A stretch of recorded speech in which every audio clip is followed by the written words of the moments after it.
Assalamualaikum warahmatullahi wabarakatuh. Saya berkesempatan mewawancarai dua orang tokoh muda yang profesi dan pekerjaan dua tokoh kita ini erat sekali hubungannya dengan pelayanan di tengah masyarakat. Di tengah-tengah kita adalah Dr. Haji Nafrizal MH. Profesi beliau sebagai seorang dosen dan juga sebagai Kepala Pustaka Universitas Tasikmalaya.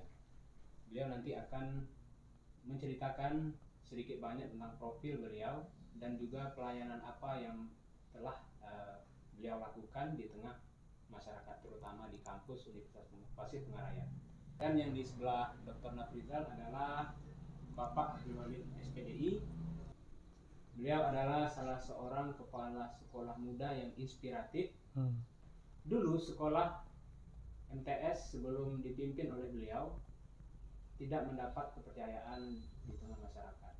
Dan sekarang sekolah yang beliau pimpin sudah mengalami perkembangan yang cukup pesat dari berbagai sektor, terutama dari jumlah murid dan pelayanan apa yang telah beliau berikan.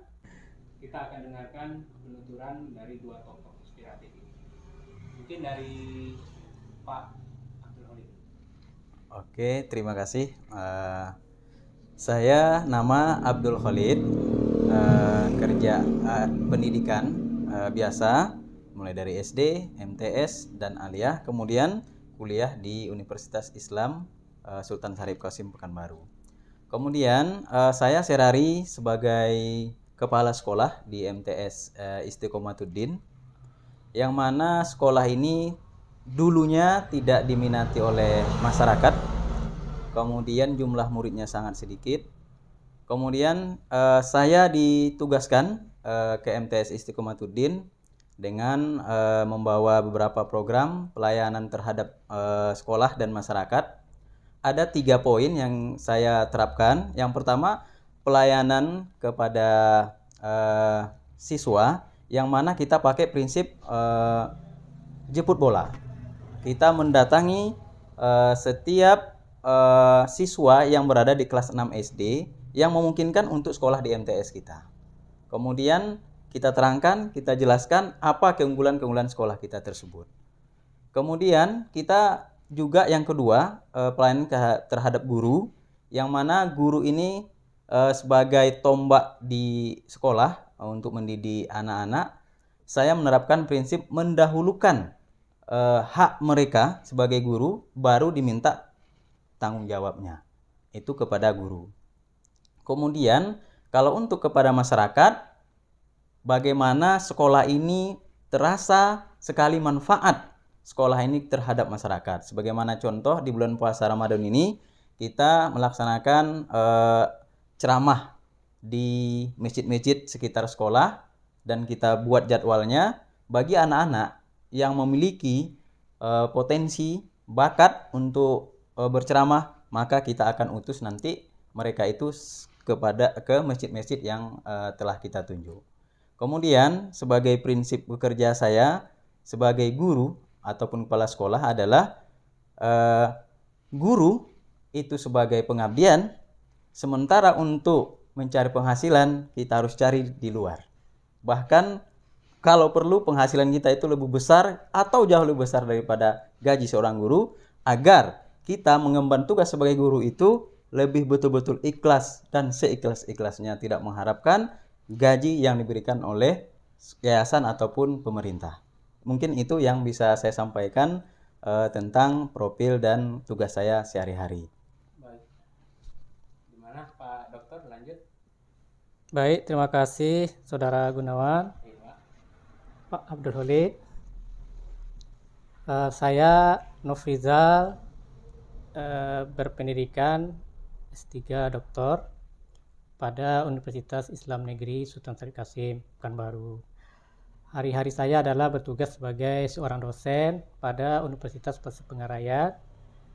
Namun sebagai dosen tentunya ada tugas tambahan, yaitu diamanahi sebagai Kepala Perpustakaan Universitas Tasikmalaya. Jadi di samping seorang dosen mendidik, kita juga diminta untuk melayani. Nah, pelayanan yang kita lakukan pada perpustakaan itu adalah merupakan sentral pelayanan. Sifatnya tidak individual tapi adalah universal.